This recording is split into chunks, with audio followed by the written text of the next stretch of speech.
All right. So welcome to the Resilient Schools podcast. We are here live at SDAC's Bridging to Resilience Conference 2023.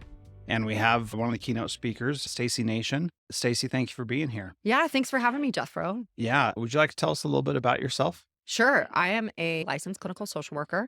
I live part-time in Colorado and part-time in Wyoming. Divorced mom of 2 teens, remarried to a veteran, served part-time in the Wyoming Army National Guard. Just loving people. That's great. Good. And I probably should introduce you as like Colonel Stacy Nation. Lieutenant. Yeah. Lieutenant Colonel. Okay. I don't have a military background, and so I don't know where. It's fine. It's just Stacy. Okay. It's fine. Just Stacy. That works for me too. So you talked yesterday about, I actually took notes yesterday. So just this will be good. I want to know, because sometimes when you're speaking, you don't really know what you're saying. Oh, good. I'm glad to hear that I'm not the only one who feels that You have way. that experience too? I do. You talked about something that was a little bit crazy, which is that kids put their phones away when they come to your house. Yeah. Tell me about that. We shoot for that. Good. We shoot for that. We don't always get that, but we shoot for that. One of the things that we have really focused on in our family is that when you get to hang out with your friends, you hang out with your friends. You don't hang out next to your friends on your phones. Yeah. You don't hang out in the same room with people and scroll. You hang out with your friends. And so really that conversation of what does being with mean? My kids have been great about saying, hey, we're here to hang out. We don't get to hang out very often. So what do we need to do to manage our phones? What do we need to do about that? And I have this beautiful picture of my daughter had a sleepover. All the girls went out and jumped on a trampoline and they left all their phones on the kitchen table. And I took that picture and I was like, we have to teach our kids to do that, to go and disconnect from their technology and be with other people in person. Yeah. And it's so hard because you talk about being so connected, but not having connection, right? Yeah. And we are hyper connected and we can communicate with people all around the world in an instant, which is really amazing. And yet we don't feel connected to them. We don't have the connection to them. So what's your advice for establishing that connection besides getting away from being on your devices when you're with people? I definitely think we as adults have to get more curious about our kids and teach kids how to get curious about each other. Teaching how to connect is extremely important. It's more than just how was your day?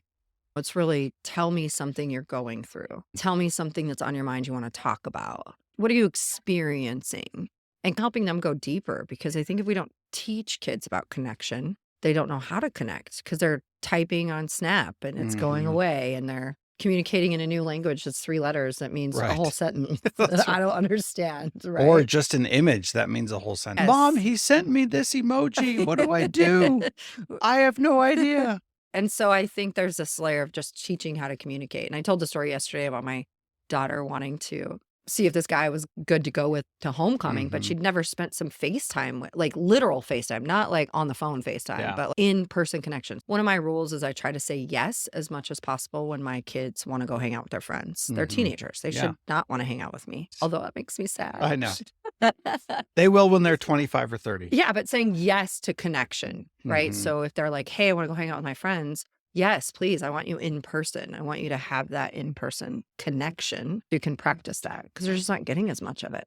Yeah, it's interesting. My oldest daughter wants to hang out with her friends all the time. And the challenge is that her friends don't always want to hang out with her and don't make time for her. And so she feeds off of that and just that's all she wants every day. Can I hang out with so-and-so? And because she has Down syndrome, she can't communicate as effectively. Sure. And we just got her a phone and because we want to teach her how to use it appropriately. Let me tell you, it's a good thing that we're teaching her now. She's 17 and it's very challenging. Sure. I'll just say that. It's like this addiction that I see everybody else deal with, but it's magnified in her. What is good is that she's able to share her phone number with people and be able to text back and forth, which is beneficial and good. At some point, it's going to be inappropriate. Sure. And it has been already. But what we're really trying to help her feel is that she can connect with people through her phone. And then when she's with them, then she needs to put it away and be with them, which is really hard for her to do. And it's hard for everybody, but it's important to do.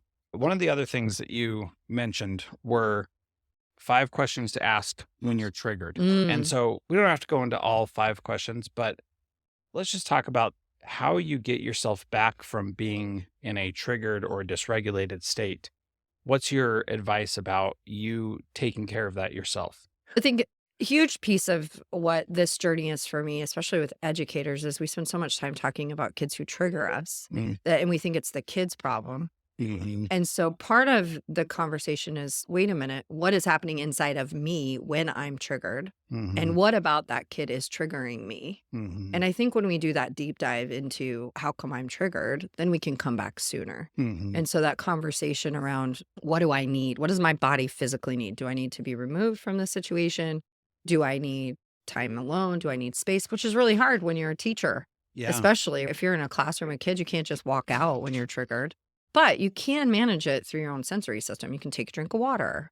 You can have mints at your desk. Yeah. You can, and I often say, you can't eat a mint and have a really big feeling. You can't eat an Altoid and have a really big feeling at the same time. That's right. You also can't plank and Mhm. be pissed off at the same time. Yep. So I have a lot of high school educators who are planking in their classroom. Yep. And I think it's about, what does your nervous system need to get back to where it's more regulated? Mhm. And everyone's answer is different. Yeah. And so there's a lot of pieces to that answer. You have to know what your nervous system needs. Yep. You have to really tune into your nervous system. How many people don't even know what their nervous system needs? They don't even aware of their nervous system. Yeah. I did a session this weekend with Megan Baldwin. I started using my left hand and my heart rate shot up to 108. And I'm normally a 58 beats Wow. per minute. And I was like, I'm just using my left hand. Like, that triggered my nervous system. But I had to have the data of what is normal for me before I could know what's not normal. For me, it's about educators, especially, getting very curious about their own nervous systems and then figuring out, what can I do in my space to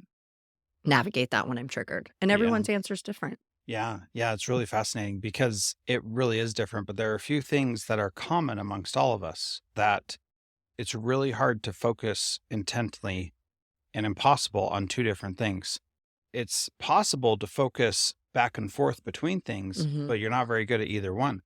But if you're really focusing on, like you said, doing a plank or doing some other sort of physical Mhm. thing, it's really difficult for you to be having any other kind of feelings with that, except for maybe pain and disgust Sure. and frustration, right? Sure. Especially when it comes to planking. So one of the other things you said yesterday that I thought was really fascinating is you asked how many people in the room liked being in control, Mm. and some people raised their hand and you said everybody else is liars.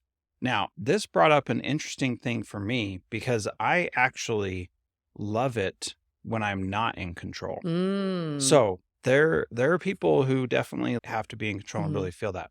Have you read the book Positive Intelligence by Shirzad Shamin? No, but it sounds like I need to. Oh my gosh, it's beautiful. So he talks about there are 10 saboteurs that Mhm. we all have in our brains, and they all are at different levels. And it would align very much with the trauma stuff because they come from a place of protecting us from Mm. harm in the beginning. Mhm. And so that's how we develop them as we get older. So different people have different levels of each of these saboteurs. And controller is one of those saboteurs. My controller is actually quite low because I don't feel the need to have control. Mm. In fact, I relish when I don't have to be in control because Mhm. I'm put in the position to be in control so often. And so, anyway, what was really fascinating about that idea is that having this knowledge that I have Mhm. now about positive intelligence and the saboteurs made me feel differently about that question that you asked. Mm. And that sometimes that is just a saboteur saying you need to be in control of this Mhm. situation. And there are several others that we won't get into here, but Mhm. you get the general idea. And what my response was, I actually just don't have that saboteur in my head Mhm. telling me that I have to be in control. I have other saboteurs that are very strong, but not that one. And having that self-awareness and realization, like you were talking about before, there is a point to all this. So I'm bringing it around now. Knowing what your baseline is, knowing what you are capable of Mm. really matters. So I want to talk a little bit about self-awareness and how you Mhm. develop that and understand it, because that's something that I feel very not self-aware Mm. because I hear other people talk and I'm like, wow, that's really insightful. Mhm. I never think that about myself.